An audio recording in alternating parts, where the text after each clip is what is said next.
Women's cross country team has won 4 national titles, but maybe none as impressive as last week's championship in Louisville.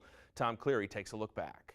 At a school where conference titles and national championships are not uncommon occurrences, the sport of cross country is one of the main reasons why Grand Valley athletes have dominated all sports competitions in the Great Lakes Conference and in Division II for more than a decade. In early December, the standout men's squad of Jerry Baltus finished as the Division II runner-up to Adams State again, while the women roared to their 4th national title in 5 years.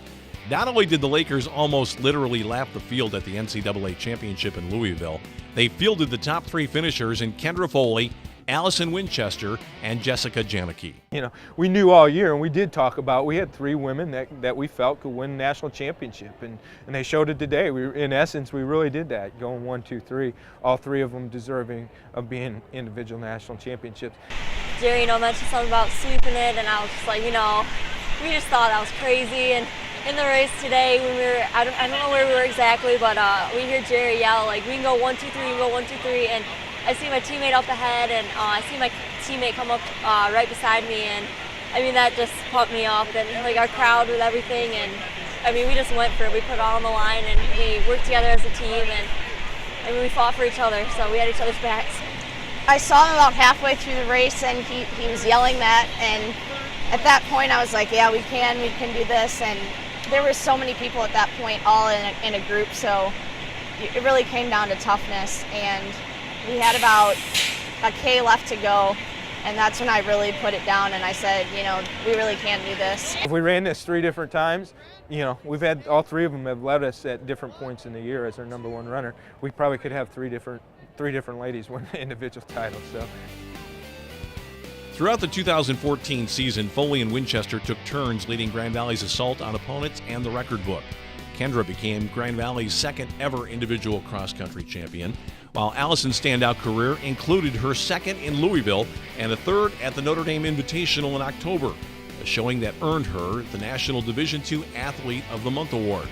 Jessica Janicki was also 3rd overall and the top Laker finisher at November's Midwest Regional in Evansville, leading her squad to a 1st place finish. The goal was, to get a better place every year, and I've got a better place every year at a national meet. So, that's all I wanted, and, teammate was in front of me and couldn't ask for anything better than that. Allie's been running great, Jess been running great, Hannah's been running great. So it's a good feeling to have as a coach, knowing you got some very capable bodies. And what I feel best about is they're handling as a team and individuals that they appreciate each other, feel good about each other. But while writers have talked about the loneliness of long-distance runners, Grand Valley's success comes from an ability to continuously put together teams with great depth. At this year's regional, for instance, Kendra Foley was rested, allowing senior Hannah Osborne and junior Jordan Chester to move up in the pecking order to earn top 10 finishes, as 5 Lakers earned all-region honors. During Baltus's reign in Allendale, his teams have developed a pack mentality and training during Michigan's tough weather seasons, something that paid off again in cold and muddy Louisville. Probably the muddiest I've ever ran in. Me and Allie love the elements. I know a lot of people thought it was really fun today, but every race brings a new challenge, so this was something new and exciting, and I think that's what made it really special. While Grand Valley will get next through graduation this year with the losses of Winchester and Osborne, there are a number of speedy underclass athletes waiting for their shot. Sophomore Amy Kreutz cracked the top 5 in 2014 and will be joined again next year by a handful of promising freshmen, all of whom turned in encouraging results this fall. And while the men and women of Grand Valley Cross Country continue to make it a sport for which Laker prowess is known throughout the country, they need the speed of a superhero character to match the accolades of Jerry Baltus, who's claimed the annual GLIAC Coach of the Year award on both sides of the street for more than a decade. For the Grand Valley State Sports Report, I'm Tom Cleary.